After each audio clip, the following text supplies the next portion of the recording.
Mumbai hills residence Mumbai की prime location पर थी। हिल रेजिडेंस कोई ऐसी वैसी जगह नहीं थी जहां कोई भी आसानी से घर ले सकता था। यहाँ घर लेने के लिए सिर्फ करोड़पति और पैसा वाला होना ही पॉसिबल नहीं था, बल्कि इस जगह पर घर लेने के लिए पावरफुल होने के साथ साथ रेप्यूटेड भी होना बहुत जरूरी था। वहाँ के घर प्राइस लेस थे, उनकी कोई कीमत नहीं लगाई जा सकती थी। हिल्स रेजिडेंस में एक बहुत दूर तक फैला हुआ लाल और सफेद पत्थर से बना हुआ एक बहुत बड़ी सी हवेली थी, जो दूर से ही चमचमाता हुआ नजर आ रहा था। उस पर जब सूरज की रोशनी पड़ती तो उसकी चमचमाहट और तेज हो जाती, जिसे देखने से आंखें भी चौंधिया जाए। उस हवेली के आगे बहुत सारे पेड़ लगे हुए थे, जो घने छांव दे रहे थे। उसके आगे ही फूलों का एक बड़ा सा बागीचा था, जिसमें अलग अलग तरह के कई ऐसे फूल लगे हुए थे जो शायद इंडिया में मिलते भी ना हो। आउट ऑफ इंडिया से मंगा कर इस हवेली में सजाया गया था, जो इस हवेली की लाल और सफेद रंगत को और भी ज्यादा निखार रहा था, क्योंकि उन फूलों की खुशबू से तो पूरा बगीचा महक रहा था। बाहर का नजारा तो ऐसा था जो किसी के भी दिल को जीत सकता था, लेकिन वही उस हवेली के अंदर यानी कि रानावत हवेली के अंदर का जो नजारा था, वह ऐसा था जैसे कि दिल हजार टुकड़ों में टूट रहा हो। हवेली के अंदर लिविंग हॉल में व्हीलचेयर पर बैठा एक शख्स अपनी मजबूरी पर अफसोस जाता रहा था और सामने की नजारे को आंखों में आंसू लिए देख रहा था, क्योंकि सामने उसकी बचपन की मोहब्बत कश्वी उसके अपाहिज होने पर उसे छोड़कर जाने की बात कर रही थी। डैड, मैं ये शादी नहीं करना चाहती, कल हमारी शादी होने वाली थी और आज अभय व्हीलचेयर पर बैठा है और आप चाहते हैं कि मैं अभय से शादी करूं। डैड, मैं कैसे एक ऐसे इंसान से शादी कर लूं जो मेरे साथ 2 कदम चल तक नहीं सकता, और इसकी क्या गारंटी है कि अभय ठीक हो सकता है। डॉक्टर ने कहा है कि 100 में सिर्फ 5% पॉसिबल है कि अभय अपने पैरों पर दोबारा खड़ा हो सकता है, और उन 5% को पूरा होने में कितना वक्त लगेगा, इस बात की कोई गारंटी नहीं है। तो मैं अपनी लाइफ क्यों बर्बाद करूं? मैं अभय से शादी नहीं करना चाहती। That's my final decision. सामने खड़ी बेहद हसीन और खूबसूरत लड़की अपने सामने खड़े अपने डैड विजय चौधरी से बोली। विजय चौधरी ने उस लड़की को यानी कि अपनी बेटी कश्वी को समझाते हुए बोले, देखो कश्वी, ऐसा नहीं कहते, तुम और अभय बचपन से साथ हो, तुम्हारी सगाई भी बचपन में इसीलिए कर दी गई थी क्योंकि तुम दोनों एक दूसरे को पसंद करते थे, और आज तुम ऐसा कैसे कह सकती हो कि तुम उससे शादी नहीं कर सकती। देखो बेटा, हम अभय के लिए बेहतर से बेहतर ट्रेनर डॉक्टर अपॉइंट करेंगे। हम आउट ऑफ इंडिया लेकर जाएंगे अभय को ठीक करने के लिए, वह जल्दी ठीक हो जाएगा। हम तुम्हारे लिए वह सब पॉसिबल करेंगे जो अभय को जल्दी ठीक कर सके, और आपको अच्छे से पता है आपके डैड ने आपसे जो कहा है उसे पूरा किया है। तब कश्वी अपने डैड विजय चौधरी से बोली, डैड लिसन टू मी, मैं अभय से शादी नहीं करना चाहती, क्योंकि अब ना तो अभय चल सकता है, ना ही उसकी वह रेपुटेशन होगी। मैं सारी जिंदगी एक अपाहिज की बीवी बनाकर नहीं रहना चाहती, इसलिए प्लीज डैड, मुझे इस शादी के लिए फोर्स मत करो।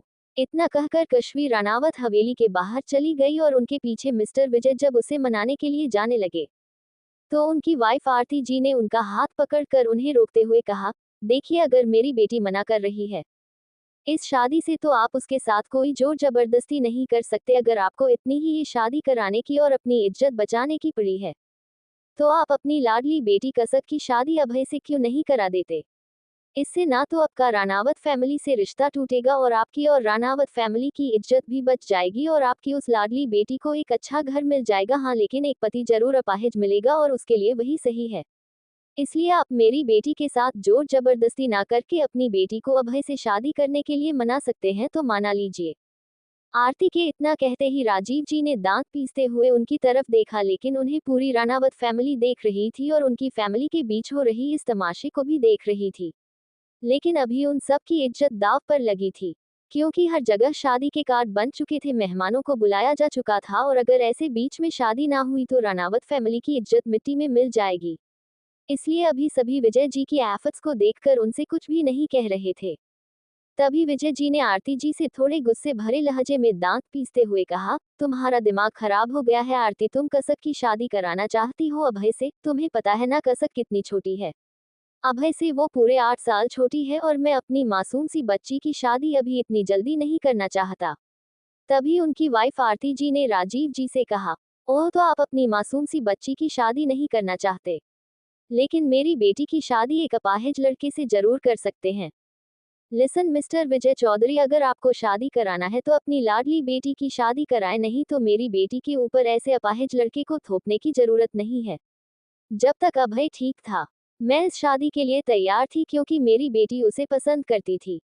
लेकिन अब जब वो इस काबिल ही नहीं है कि मेरी बेटी उससे शादी करे, उससे प्यार करे, तो मैं उसे ये शादी नहीं करने दूंगी। और हाँ, आपके लिए मैं ये बता दूं कि अगर आपकी बेटी की उससे शादी हो जाती है ना, तो उसे एक अच्छी खासी ऐसो आराम की जिंदगी मिल जाएगी। नहीं तो वो दिन दूर नहीं जब आपकी और आपकी बेटी की नाजायज रिश्ते के बारे में पता चलने पर आपकी बेटी से कोई रिश्ता नहीं जुड़ेगा। क्योंकि जिस दिन पूरी दुनिया को ये पता चलेगा कि कसक विजय चौधरी की नाजायज औलाद है, तो सब थूकेंगे आप पर। इसलिए जो कह रही हूँ वो कर लीजिए और अपनी नाजायज बेटी को इस रिप्यूटेड फैमिली की बड़ी बहू बना दीजिए। आरती जी ने इतना कहा और वहां से मुंह फेर कर चली गई और विजय जी उनकी बातें सुनकर हट होकर एक सोफे पर गिरने के अंदाज में बैठ गए। विजय जी को ऐसे हताश सोफे पर गिरते हुए देखकर अभय के दादाजी राघवेंद्र राणावत उनके पास आए और उनके कंधे पर हाथ रखते हुए कहा, विजय रहने दो, शायद उनकी किस्मत में मिलना नहीं लिखा है, इसलिए तो ये रिश्ता इतनी दूर आकर टूट गया। विजय जी हताश नजरों से राघवेंद्र जी की तरफ देख रहे थे। तभी उनके दिमाग में उनकी पत्नी आरती जी की कही हुई बात गूंजी कि जिस दिन लोगों को कसक के नाजायज औलाद होने की बात पता चली, तो उस दिन कसक से कोई भी रिश्ता नहीं जुड़ेगा और उसे अलग से दुनिया की ताने और गंदी गालियां सुनने को मिलेगी।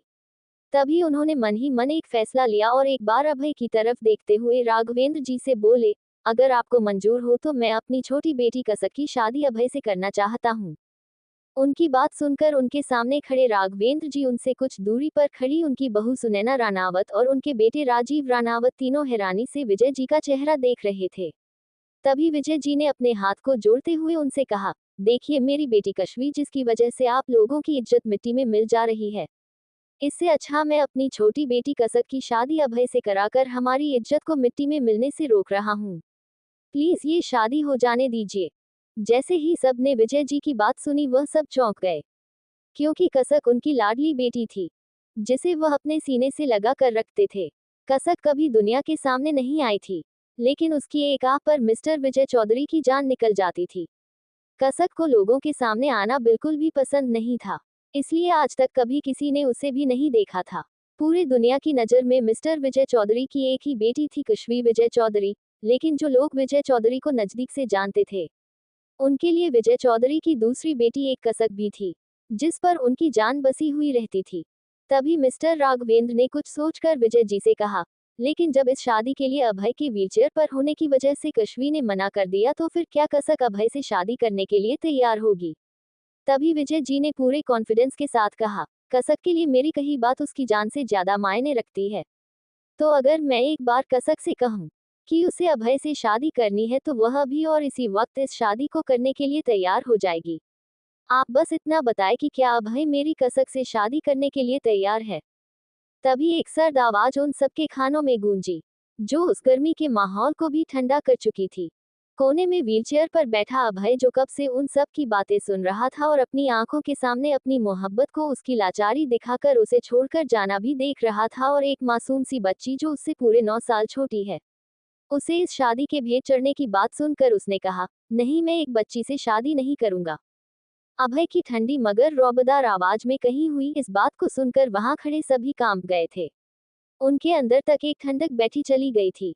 लेकिन अभय गया तो अपने दादाजी पर ही था, और गुस्सा भी उनका ही अभय ने लिया था। राघवेंद्र जी अभय के पास आए और उससे बोले, अभय, हमारा फैसला ये है कि तुम्हें कसक से शादी करनी पड़ेगी, क्योंकि बेटा जिससे तुमने मोहब्बत की थी, उसने तो तुम्हें बीच रास्ते पर छोड़ दिया, और हम अपनी इज्जत को बचाने के लिए कुछ भी कर सकते हैं। और यहाँ तो खुद कसक के पिता का रहे हैं कि वो कसक की शादी तुमसे करना चाहते हैं, इसलिए हम भी यही चाहेंगे कि अब तुम कसक से शादी कर लो। अभी अभय अपने दादाजी से कुछ कहता, तभी उन्होंने हाथ दिखाकर उसे मना कर दिया, और अभय अपना गुस्सा पीने के अलावा कुछ नहीं कर सकता था। उसे गुस्सा भी कश्वी पर नहीं आ रहा था कि उसने यूं बीच सफर में उसका हाथ छोड़ दिया। उसे गुस्सा इस बात पर आ रहा था कि काशवी की वजह से अब एक बच्ची के साथ उसका रिश्ता जुड़ने जा रहा था, उस बच्ची के साथ जिसे उसने कभी देखा तक नहीं था। तभी विजय जी ने अपने सेक्रेटरी को कॉल किया, और कॉल रिसीव होने पर उन्होंने कहा, जाकर कसक को घर से यहाँ ले आओ। और उन्होंने इतना कहकर कॉल कट कर दिया। तभी विजय जी ने राघवेंद्र जी से कहा, शादी कल होगी। तभी राघवेंद्र जी ने एक बार अभय की तरफ देखते हुए कहा, नहीं तुम कसक को बुलाओ, हम आज ही कसक और अभय की शादी करवाएंगे। हम अभी रजिस्ट्रार ऑफिस कॉल करके रजिस्ट्रार को सब कुछ रेडी करने के लिए कहते हैं। शादी आज ही होगी, ये हमारा राघवेंद्र रानावत का फैसला है। अभय को गुस्सा तो बहुत आ रहा था, लेकिन वह कुछ कह नहीं सकता था भी, क्योंकि अभी उसके सामने खड़े उसके दादाजी पूरे गुस्से में खड़े उसे घूर रहे थे। दोनों दादा पोता में एक बात सिमिलर थी कि जब भी ये दोनों गुस्सा होते थे तो इनके आगे परिवार में से कोई कुछ नहीं कहता था, और अगर एक गुस्सा है तो दूसरे को अपना गुस्सा पीना पड़ता था। और अभी हाल ये था कि राघवेंद्र रानावत गुस्से से फट रहे थे, तो कबीर को अपना गुस्सा ना चाहते हुए भी पीना पड़ रहा था, क्योंकि अगर दोनों दादा पोते एक साथ गुस्सा हुए तो रानावत हवेली में भूचाल आना तय था। करीब आधा घंटे के बाद डोर बेल बजने की आवाज आई तो सुनैना जी ने जाकर जल्दी से दरवाजा खोला तो सामने विजय चौधरी की सेक्रेटरी खड़ी थी और उसी के साथ एक 21 साल की मासूम छवि गाल वाली हेल्दी लड़की भी खड़ी थी, जिसने पिंक कलर का फ्रॉक सूट पहन रखा था, जो उसके दूधिया सफेद रंग पर बहुत खिल रही थी। उसने अपने बालों की छोटी बांधी हुई थी, जिससे कुछ लटे उसके चेहरे पर बिखरे हुए थे, जो उसकी खूबसूरत चेहरे को और खूबसूरत बना रही थी। आंखों में गहरा काजल लगा हुआ था और होठों पर हल्की लिप बाम, जो उसकी नेचुरल पिंक लिप्स को और भी पिंक बना रही थी, जो इतने मुलायम और रस भरे लग रहे थे जैसे कि अभी उन्हें दबाने से उनमें से मीठा रस टपकने लगेगा। इस वक्त उसके हाथ में एक सफेद फर वाला डॉगी था, जिसे उसने काफी टाइट से पकड़ रखा था। उसे देखकर विजय जी जल्दी से उसके पास गए और उसे अपने सीने से लगाए। विजय जी के पीछे छुपे होने से अभय उसे देखने की शिद्दत से इधर उधर से झांक रहा था कि आज पहली बार वो उस लड़की को देखेगा जिसके बारे में काशवी उसे हमेशा कुछ ना कुछ बताती ही रहती थी, जैसे कि कसक ने मेरा ये सामान छीन लिया मुझसे, मेरे पापा को छीन लिया, मेरे पापा उससे ज्यादा प्यार करते हैं, उसने मेरा सामान बर्बाद कर दिया। और यह भी एक कारण था कि अभय कसक के नाम लेने भर से ही अभी चिढ़ गया था। विजय जी कसक को अपने सीने में छुपाए राघवेंद्र जी के पास लेकर आए और उनसे बोले, ये कसक है मेरी बेटी, आप इसे जानते तो है, लेकिन इसे कभी देखा नहीं होगा क्योंकि इसे किसी के सामने आना पसंद नहीं है। कसक अपने पापा के सीने में छुपी हुई राघवेंद्र जी को देख रही थी, तो विजय जी ने कसक से कहा, इन्हें हेलो कहो बेटा। कसक ने अपने डॉगी को लिए हुए ही दोनों हाथ जोड़कर उन्हें नमस्ते किया तो राघवेंद्र जी ने प्यार से उसके सिर पर अपना हाथ रख दिया। राघवेंद्र जी से कसक को मिलाने के बाद विजय जी ने सुनैना जी और राजीव जी से उसे मिलाया। फिर उन्होंने राघवेंद्र जी से कहा, मैं कुछ देर अकेले में अपनी बेटी से बात करना चाहता हूँ। राघवेंद्र जी ने हाँ में हिलाया तो विजय की कसक को लेकर बाहर गार्डन एरिया में चले गए। वहां लगे चेयर पर कसक को पहले बैठाया और खुद उसका हाथ पकड़कर उसके सामने चेयर पर बैठते हुए उससे बोले, कसक आज तक हमने आपसे कभी कुछ नहीं मांगा बेटा, लेकिन आज आपके पापा आपसे कुछ मांगना चाहते हैं, क्या आप दे पाओगे? कसक को कुछ समझ में नहीं आया कि आज उसके पापा उससे ऐसा क्यों कह रहे हैं। कसक की जिंदगी में एक विजय जी ही ऐसे इंसान थे जिन्होंने उसे प्यार किया था, बाकी उसकी माँ आरती जी और उसकी बहन काशवी ने कभी उससे प्यार नहीं किया। यहाँ तक कि कसक उनके घर पर सिर्फ एक नौकरानी के तौर पर रहती थी और उसे हमेशा वही चीज मिलती थी जो काशवी का यूज किया हुआ होता था। उसने कभी भी खुद के लिए नई चीज नहीं चाही थी, बस उसके पापा जो उससे प्यार करते थे उनके प्यार के लिए वह उनकी दी हुई हर दर्द को बर्दाश्त करती थी।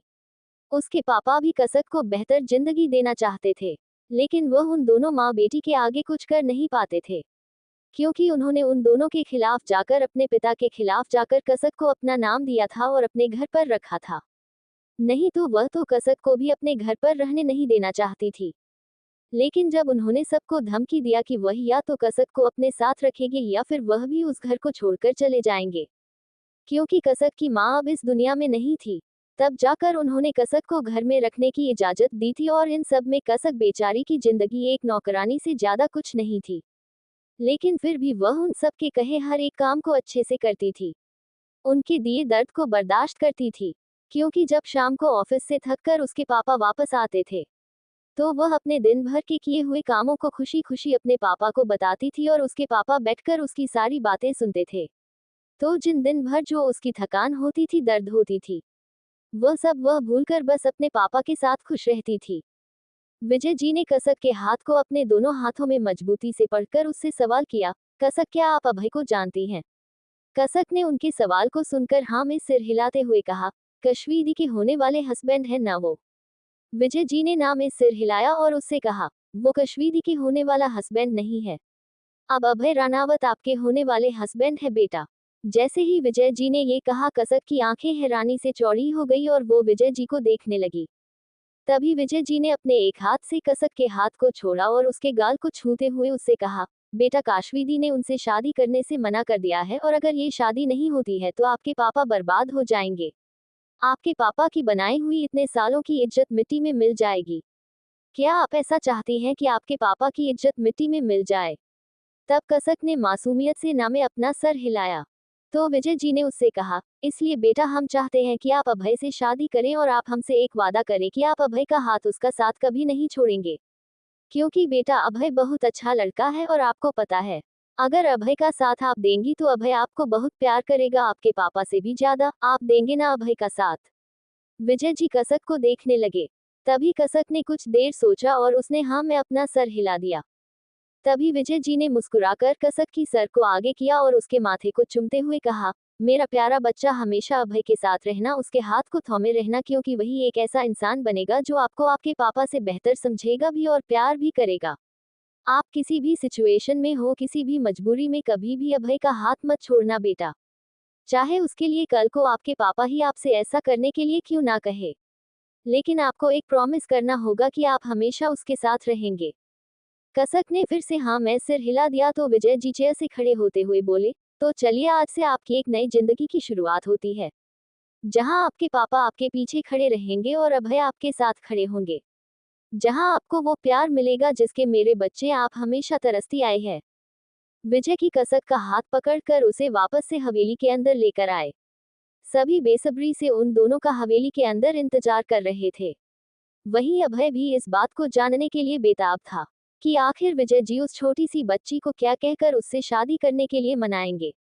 अभय बस ये चाहता था कि कसक उससे शादी करने के लिए मना कर दे, क्योंकि वह अभी बहुत छोटी थी। लेकिन कुछ ही पल में उसकी गलतफहमी दूर हो गई।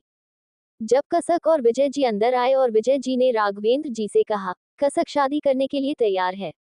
और तभी कसक ने नजरें उठाकर अभय को देखा और अभय और कसक की नजरें एक दूसरे से मिली और बस अभय की नजरें कसक की नजरों में ठहर गई। अब सबकी नजरें अभय पर थी।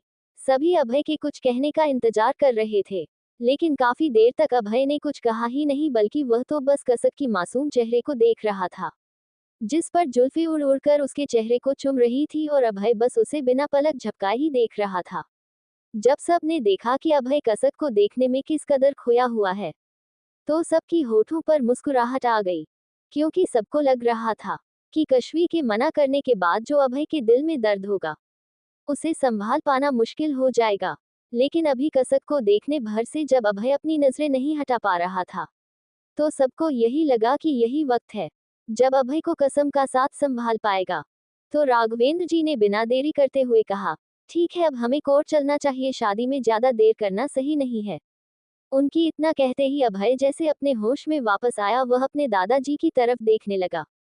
वह अभी कुछ कहता तभी राघवेंद्र जी ने उससे कहा, हमने पहले ही कहा है अभय की ये शादी होगी। राघवेंद्र जी की बात सुनकर अभय आगे कुछ कह नहीं सका। उसने गहरी सांस भरते हुए अपने सर को हाँ में हिलाया। तो राजीव जी आगे आए और उसके व्हीलचेयर को पीछे से पकड़ते हुए उसके हाथ पर अपना हाथ रखकर दबाते हुए उससे बोले, अभय भूल जाओ सब कुछ और आज से अभी से इतना याद रखो कि तुम्हारी जिंदगी में सिर्फ एक लड़की है और उस लड़की के साथ अपनी जिंदगी की नई शुरुआत करनी है, जो सामने खड़ी तुम्हारे हाथ आगे बढ़ाने का इंतजार कर रही है। अपना हाथ आगे बढ़ाओ और उस बच्ची का हाथ थाम लो जिसने बिना कोई कंडीशन रखे तुम्हारे हाथ को थामने के लिए अपना हाथ आगे बढ़ाया है। लेकिन अपने दादाजी के इतना कहने पर भी अभय कुछ कह नहीं पाया। वह ये सोच रहा था कि वह सामने खड़ी लड़की को देखकर इस तरह से बिना पलक झपकाए उसे देखने क्यों लगा था।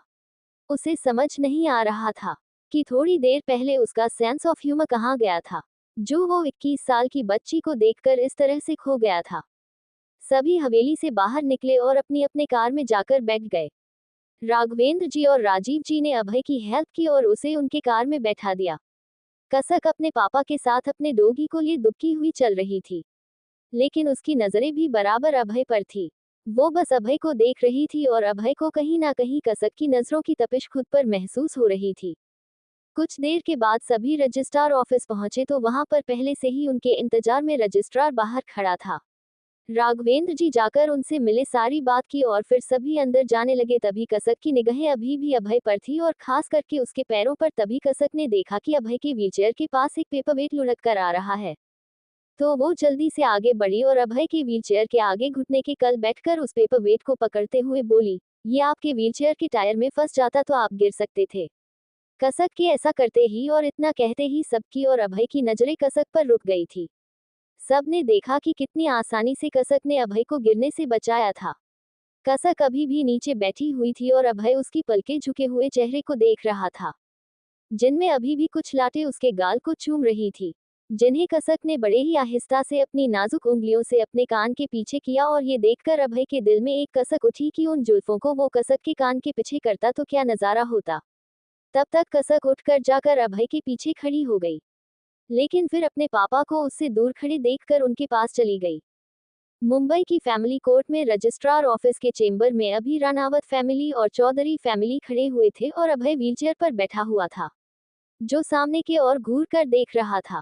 तो उससे कुछ दूरी पर पिंक कलर की एक सिंपल सी शूट में अपने पापा हाथ पकड़कर कसक खड़ी थी। उसकी चबी गाल बहुत स्मूथ और सिल्की लग रहे थे, लेकिन उसे देखने से ऐसा लग रहा था जैसे कि उसकी बॉडी में जो रोए हैं वह डर से खड़े हो चुके थे। तभी रजिस्ट्रार ने कसक से कहा, बेटा इस कॉलम में साइन कर दो। कसक ने पहले अपने पापा को देखा, फिर पेन उठाया और रजिस्ट्रार ने जिस कॉलम पर साइन करने के लिए कहा था उस ब्राइड की कॉलम पर अपना नाम लिखा, कसक विजय चौधरी, और उसने पेन साइड में रख दिया। तभी रजिस्ट्रार ने उससे कुछ दूरी पर व्हीलचेयर पर बैठे अभय से कहा, मिस्टर रानावत आप भी आकर रजिस्टर पर साइन कर दे। उस रजिस्ट्रार की बात सुनकर व्हीलचेयर पर बैठा अभय आगे आया और उसने ग्रूम की कॉलम पर साइन किया। अभय रानावत, जिसकी आज उसकी नापसंद लड़की से शादी हो रही थी। दोनों के रजिस्टर पर साइन करने के बाद उनके सामने खड़े मिस्टर राघवेंद्र और मिस्टर विजय से रजिस्ट्रार ने कहा, इनकी कानूनी तौर पर शादी हो गई है। अब आप लोग सिंदूर और मंगलसूत्र की रस्म पूरी करके धार्मिक शादी भी कर दीजिए। उनके इतना कहने पर मिस्टर राघवेंद्र रानावत ने हाँ में सर हिलाया और उनसे कुछ दूरी पर खड़े अपने बेटे को पास बुलाया और उससे कहा, अभय को वरमाला दीजिए, वह कसक बेटा के गले पर पहनाएंगे और उन्हें सिंदूर और मंगलसूत्र भी दीजिए। उनकी बातें सुनकर उनके बेटे राजीव जी ने एक थाल से कपड़ा हटाया और उसे लाकर अभय के सामने करते हुए कहा, ये लीजिए अभय और कसक के गले में पहनाए। अभय ने पहले तो घूर कर अपने पापा को देखा और उसके बाद उस थाल में से वरमाला उठाकर कसक के गले में पहना दिया। कसक ने भी उसमें से दूसरा वरमाला उठाया और अभय के गले में पहना दिया।